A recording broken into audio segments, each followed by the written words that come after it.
Subscribe now and press the bell icon. Never miss an update.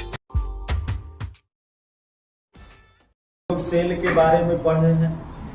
एक ऐसा device जो रासायनिक ऊर्जा को विद्युतीय ऊर्जा में बदल सकता है और फिर उस ऊर्जा का प्रयोग हम लोग इलेक्ट्रॉनिक्स डिवाइस जो है जैसे फैन, बल्ब या जो भी है उसको चलाने में वो जो एनर्जी है केमिकल का इलेक्ट्रिक एनर्जी में जो बदलेगा उसको यूज कर सकते हैं। लेकिन कई बार क्या होता है कि एक सेल का जो विद्युत वाहक बल है वो कम होने के कारण सेल से कम धारा प्रवाहित होता है, सेल से कम धारा प्रवाहित होता है। तो इसके लिए क्या करते हैं कि एक से अधिक सेलों को एक साथ जोड़ दिया जाता है, एक से अधिक सेलों को एक साथ, ताकि उसका ईएमएफ बढ़ जाए और ज्यादा धारा प्रवाहित हो। तो अभी हम लोग का टॉपिक वही है, ग्रुपिंग ऑफ सेल, सेलों का समूहन, सेलों का समूहन, यानी एक सेल से अधिक सेलों को जोड़कर अधिक प्रबलता की धारा प्रवाहित करना, यही क्या है, सेलों का समूह। तो सेलों के समूहन में नोट कर लीजिएगा, सेल का विद्युत वाहक बल कम होने के कारण कम प्रबलता की धारा प्राप्त होती है। अतः एक से अधिक सेलों को एक साथ संयोजित करके अधिक प्रबलता की धारा प्राप्त की जा सकती है। हो गया क्लियर? फिर से समझ लीजिएगा, एक सेल से कम प्रबलता की धारा प्रवाहित होगी क्योंकि उसका ईएमएफ कम है, और अधिक धारा प्रवाहित कराने के लिए हमको क्या करना पड़ेगा, एक से अधिक सेल को एक साथ जोड़ देना, और उसी प्रक्रिया का नाम क्या है, सेलों का समूह। अब अगर हम एक से अधिक सेल को एक साथ जोड़ते हैं तो वो जो समूहन होगा उसका एक नया नाम देंगे, बैटरी। क्या नाम देंगे, बैटरी। इस चीज को भी नोट कर लीजिएगा, सेलों के समूहन को बैटरी कहते हैं। हो गया? अब देखिए, सेलों का समूहन करने का दो तरीका है। कितना? दो। पहला है grouping of cells in series, grouping of cells in series, यानी सेलों का श्रेणी क्रम संयोजन। क्या है? सेलों का श्रेणी क्रम संयोजन, सेलों का श्रेणी क्रम संयोजन। और दूसरा है grouping of cells, grouping of cells in parallel, यानी सेलों का समानांतर क्रम संयोजन, सेलों का समांतर क्रम संयोजन, या इसी का एक नाम और है पार्श्वबद्ध संयोजन। क्या नाम है? पार्श्वबद्ध संयोजन। तो सेलों को एक से अधिक सेलों को एक साथ संयोजित करने के लिए ये दो तरीका है, श्रेणी क्रम और समांतर क्रम। और ये दोनों तरीका आप समझिएगा, सेलों को जोड़ने का दो तरीका है, श्रेणी क्रम या समांतर क्रम। लेकिन ये दोनों तरीका वो कंडीशन पर डिपेंड करेगा कि कब श्रेणी क्रम में जोड़ना और कब समानांतर क्रम में जोड़ना। और यही हम लोग को पढ़ना पड़ेगा, स्टडी करना है कि कब जोड़ेंगे श्रेणी क्रम में और कब समानांतर क्रम में। है ना? ऐसा नहीं है कि जब मन किया श्रेणी क्रम में जोड़ दिए, जब मन किया समानांतर क्रम में जोड़ दिए, काम गड़बड़ा जाएगा वैसे। है ना? क्योंकि हम जोड़ किसके लिए रहे, करंट के लिए। हम मान लीजिए कि कोई ऐसा डिवाइस है जो कम करंट पर चलता हो, और वहां पर आप हो सकता है कि एक से अधिक सेल जोड़ दिए और करंट ज्यादा मिल गया तो डिवाइस को खराब करके रख देगा, है कि नहीं? तो वहां पर हमको वो सोच समझ के जोड़ना है, करे ये जो डिवाइस है वो कम करंट लेगा तो हमको कम करंट चाहिए, उस हिसाब से जोड़िए। अच्छा, कोई ऐसा डिवाइस होगा जो ज्यादा करंट खाएगा तो उसके लिए आप ऐसा कुछ जोड़िए। अभी देखेंगे कि किसी में ज्यादा करंट मिलेगा, कंडीशन क्या है उसका, ठीक है? तो उस हिसाब से जोड़ना पड़ेगा। तो ये सब कंडीशन पर डिपेंड करेगा कि कब श्रेणी क्रम में जोड़ना और कब समानांतर क्रम में जोड़ना। क्लियर? तो दोनों का नाम लिख लीजिए, उसके बाद आगे बढ़ते। देखिए, सेलों को संयोजन करने का दो तरीका है, सेलों का श्रेणी क्रम और समानांतर क्रम। तो सबसे पहले हम लोग सेलों का श्रेणी क्रम संयोजन देखते हैं। अब देखिए, सेलों के श्रेणी क्रम संयोजन में क्या करना है, जब सबसे पहले सेल का सिंबल देखिएगा, कैसा बनाइएगा।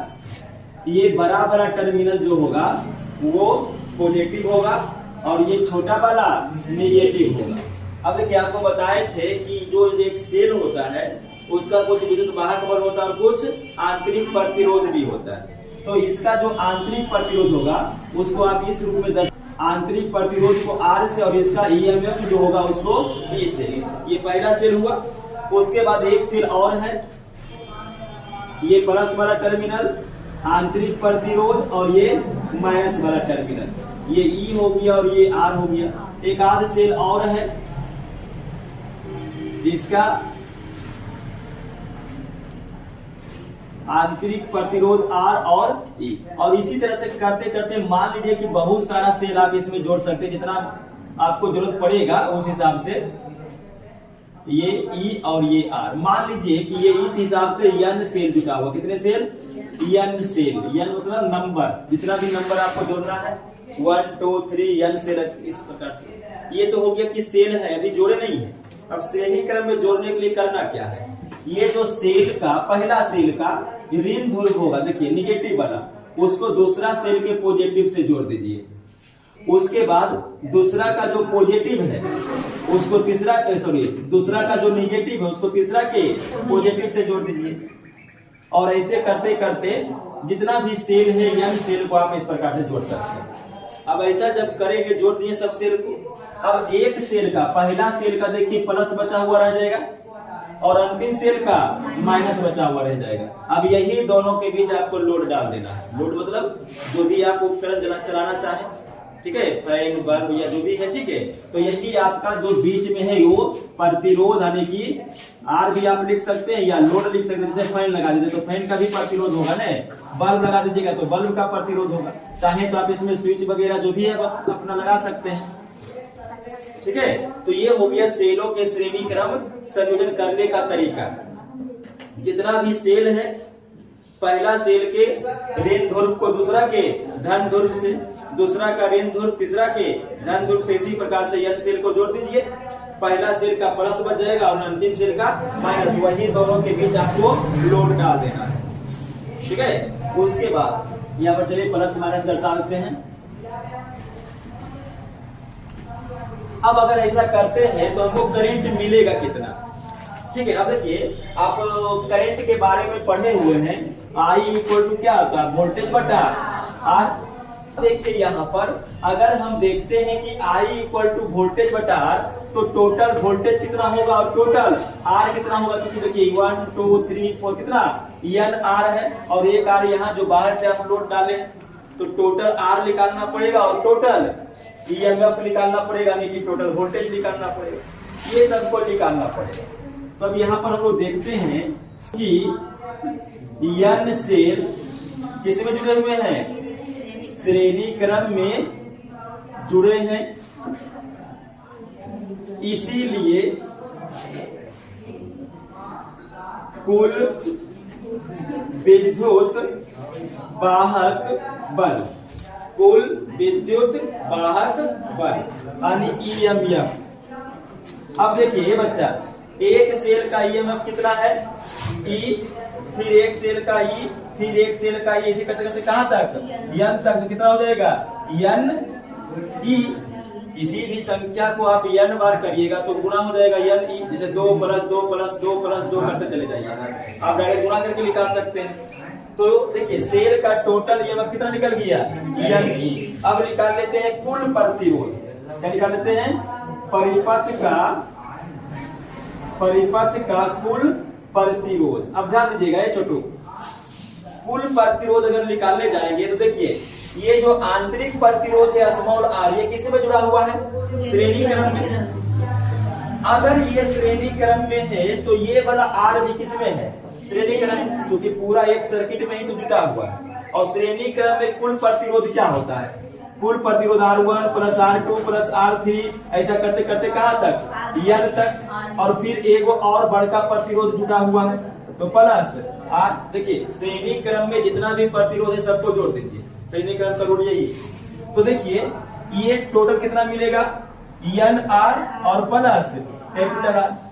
इसीलिए धारा का मान कितना हमको मिल जाएगा, धारा मिल जाएगा I इक्वल टू, देखिए कुल वोल्टेज, कुल वोल्टेज कितना है N E और बटा कुल प्रतिरोध कितना है N R + R।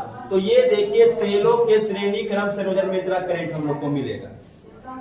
अब जो शुरू में आपको बताए थे कि श्रेणी क्रम में कब जोड़ना है, समानांतर क्रम में कब जोड़ना, वो कंडीशन पर डिपेंड करेगा। अब कंडीशन देखिए, special case number 1, if n R greater than R. इसका मतलब समझ जाइए, जो सेल का आंतरिक प्रतिरोध है वो बहुत ज्यादा है किसकी तुलना में, बाह्य प्रतिरोध। सेल का जो आंतरिक प्रतिरोध है वो बाह्य प्रतिरोध की तुलना में बहुत ज्यादा है। अगर इस कंडीशन को हम देखते हैं तो इसीलिए I इक्वल टू क्या हो जाएगा, देखिए n E बटा, अब देखिए ये दोनों में से सबसे ज्यादा मान किसका है, n R का, आंतरिक प्रतिरोध का, तो उसके सामने ये क्या हो जाएगा, नेगलेक्ट, खत्म। तो n R, n से n कैंसिल, तो I इक्वल टू क्या मिलेगा, E बटा। अब समझिएगा जरा यहाँ पे सर, ये बहुत इंपोर्टेंट चीज है। I धारा, E विद्युत वाहक बल और R आंतरिक प्रतिरोध। E विद्युत वाहक बल कितना सेल का है, सब सेल का कि एक सेल का, एक सेल का। R आंतरिक प्रतिरोध एक सेल का कि सब सेल का, एक सेल का। देखिए एक सेल का E और एक सेल का R। हम यहाँ पर मान लीजिए कि 4 गो 5 गो 10 गो सेल लगा दिए श्रेणी क्रम में, लेकिन करंट हमको कई गो सेल दे रहा है, मात्र एक गो। करंट जो है I इक्वल टू E बटा R, एक ही सेल का मिल रहा है, तो श्रेणी क्रम में जोड़ने में कोई फायदा हुआ कहाँ। एक सेल भी जोड़ते तो वही करंट मिलता, और 10 गो सेल जोड़ दिए तो भी करंट वही मिलता। तो इस स्थिति में तो श्रेणी क्रम में जोड़ने में कोई फायदा नहीं है। पहला केस क्या आ गया कि यदि सेल का आंतरिक प्रतिरोध बाह्य प्रतिरोध की तुलना में बहुत ज्यादा हो, तब फिर सेलों को श्रेणी क्रम जोड़ने में कोई फायदा नहीं है।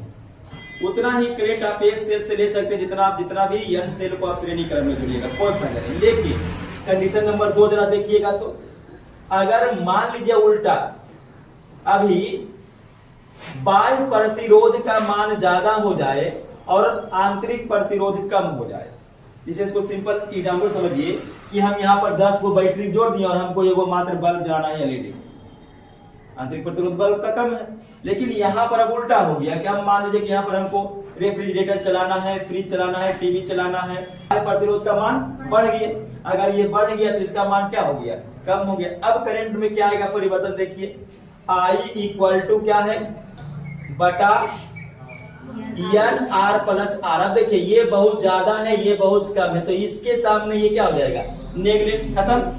तो बटा R। अब देखिए I equal to n E, यानी ये जो जितना भी सेल लगा हुआ है सब मिल करके वोल्टेज दे रहा है। इसका मतलब है कि अब जोड़ने में फायदा है। ठीक है, तो अब देखिए कंडीशन समझ जाइए। अगर सेल का आंतरिक प्रतिरोध ज्यादा हो, बाह्य प्रतिरोध कम हो, लोड कम हो, तो सेलों को श्रेणी क्रम में मत जोड़िए, कोई फायदा नहीं। लेकिन अगर लोड का मान ज्यादा हो तब फिर सेलों को श्रेणी क्रम में जोड़ने में फायदा होगा, उचित होगा। तो ये दो कंडीशन समझ में आ गई है, कब जोड़ना है श्रेणी क्रम में और कब समानांतर में। जैसे समझो श्रेणी क्रम में यहाँ पर नहीं जोड़ना, जिसका मतलब क्या है, समानांतर क्रम में जोड़िए। यहाँ पर श्रेणी क्रम में जोड़ना है, इसका मतलब समानांतर क्रम में नहीं जोड़िए, उल्टा हो जाएगा। क्लियर। हम लोग दूसरा देखेंगे, grouping of cells in parallel. ठीक है, सेलों का समानांतर क्रम संयोजन। सेलों का समानांतर क्रम संयोजन। अब ध्यान दीजिएगा, सेलों का समानांतर क्रम संयोजन में क्या कीजिएगा, जितना भी सेल होगा, जिसे समझ लीजिए सेल का सिंबल क्या होगा, देखिए बड़ा वाला टर्मिनल प्लस और छोटा वाला टर्मिनल माइनस, और इसके बीच में एक आंतरिक प्रतिरोध R। अब ये एक सेल है, तो मान लीजिए कि इस सेल का ईएमएफ कितना है, E है, इसका ये पॉजिटिव टर्मिनल और ये नेगेटिव टर्मिनल। तो इस प्रकार का एक सेल हुआ। अब ऐसा ही बहुत सारा सेल रहेगा। सेलों का संयोजन मतलब क्या हुआ, एक से अधिक सेल को जोड़ना। तो मान लीजिए कि यहाँ पर चलिए एक सेल और लेते हैं, ये प्लस टर्मिनल, ये इसका आंतरिक प्रतिरोध माइनस टर्मिनल, विद्युत वाहक बल E और R। एक सेल और लेते हैं, आंतरिक प्रतिरोध आर हो गया और ईएमएफ ई हो गया। तो इस प्रकार से देखिए कितने सेल हो गए, 3, और ऐसा सेल हम जितना चाहे उतना जोड़ सकते हैं। तो मान लीजिए कि इस प्रकार से इधर ये यम सेल को हम जोड़ेंगे, कितना जोड़ेंगे, यम सेल को। जैसे देखिए श्रेणी क्रम में यन सेल लिए थे, इसमें यम लेते हैं, जो यन है वो यम एक ही है, मतलब नंबर 1 2 3 4 5 इतना भी रहे, एक से तो अधिक ही रहेगा ना सेलों का संयोजन है तो। और ऐसा करते करते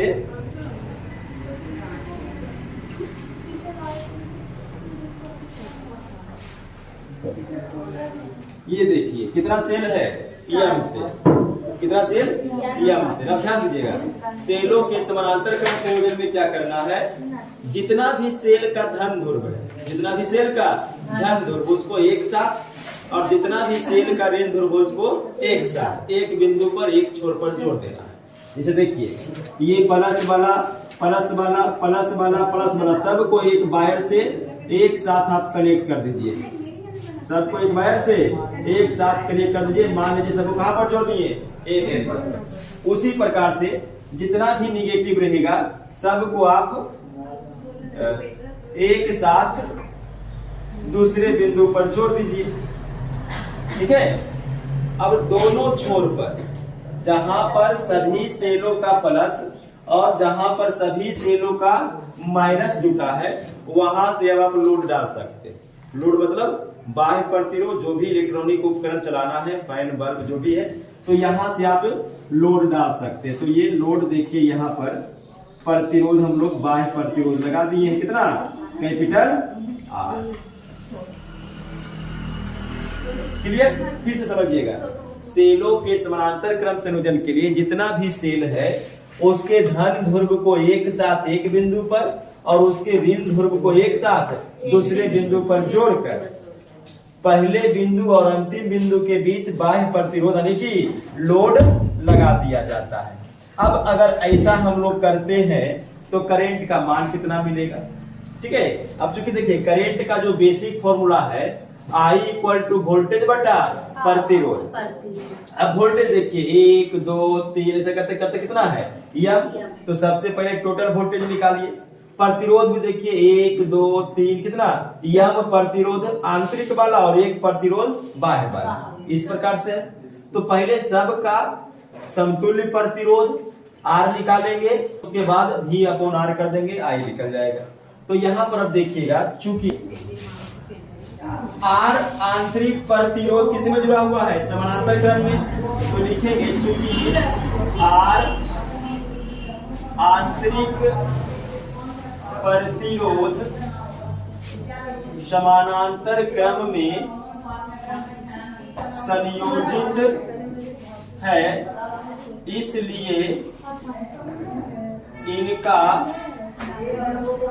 समतुल्य प्रतिरोध।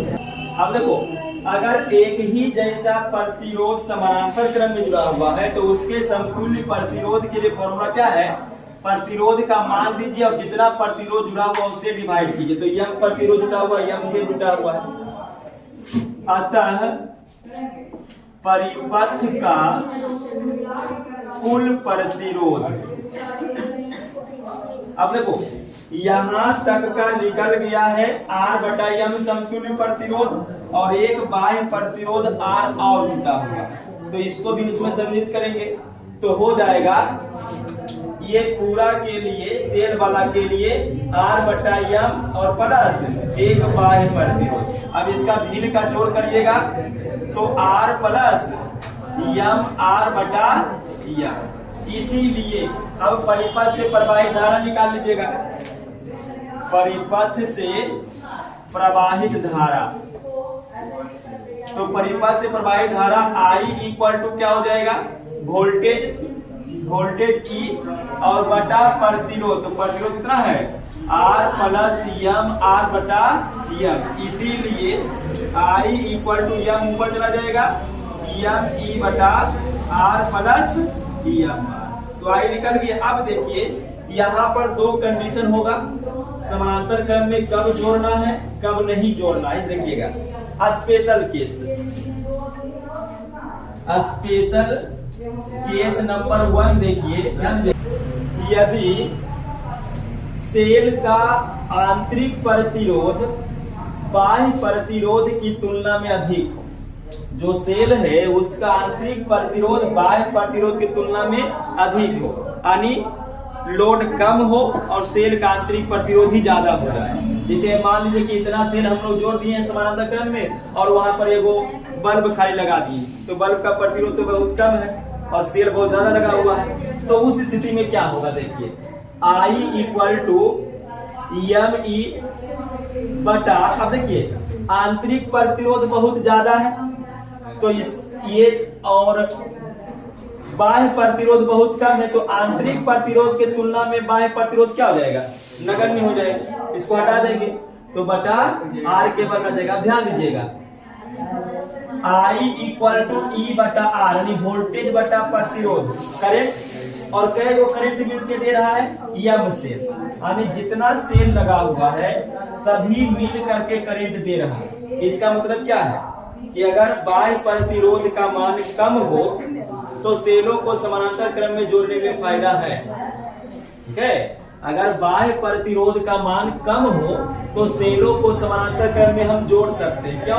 क्योंकि जितना भी सेल है, देखिए यम सेल है और यम सेल मिल करके ई बटा आर यानी कि करंट दे रहा है, फायदा है। लेकिन दूसरा केस देखिए, यदि M R greater greater greater than R, यानी जो लोड हम लगाते हैं वो लोड का मान अब ज्यादा हो जाए, किससे, सेल के आंतरिक प्रतिरोध से, उस कंडीशन में करंट कितना मिलेगा, तो I इक्वल टू देखिए एम ई बटा, अब देखिए बाह्य प्रतिरोध का मान बहुत ज्यादा है तो इसके सामने ये क्या हो जाएगा, नेगलेक्ट हो जाएगा, तो एम आर, एम से एम कैंसिल, तो I इक्वल टू ई बटा आर। अब देखिए केवल एक ही सेल का वोल्टेज हमको मिल पाएगा, तो सेलों को समानांतर क्रम में जोड़ने में कोई फायदा इस पर नहीं है। यहाँ तो सभी सेल मिलकर के ईएमएफ दे रहा है एम ई, लेकिन यहाँ देखिए केवल ई किसका है, एक सेल का। तो सेलों को इस कंडीशन में जब बाह्य प्रतिरोध का मान ज्यादा हो तो सेलों को समानांतर क्रम में जोड़ने में कोई फायदा नहीं है, और अगर आंतरिक प्रतिरोध ज्यादा हो तो सेलों को समानांतर क्रम में जोड़ने में फायदा है। तो ये सेलों का श्रेणी क्रम में और सेलों का समानांतर क्रम में उल्टा चलता है। अगर हम सेलों को श्रेणी यहाँ पर समानांतर क्रम में जोड़ने में फायदा है, कब, जब आंतरिक प्रतिरोध ज्यादा है। अगर आंतरिक प्रतिरोध ज्यादा है तो सेलों को श्रेणी क्रम में जोड़ने में कोई फायदा नहीं, उल्टा हो जाएगा। अब यहाँ देखिए बाह्य प्रतिरोध का मान ज्यादा है, आंतरिक प्रतिरोध कम है, तो सेलों को समानांतर क्रम में जोड़ने में कोई फायदा नहीं, सब लॉस लग जाएगा। लेकिन अगर श्रेणी क्रम में जोड़िएगा तो फिर फायदा हो जाएगा, तो ये उल्टा चलता है। क्लियर? तो सेलों को समझना खत्म हो जाएगा, नोट कर लीजिए।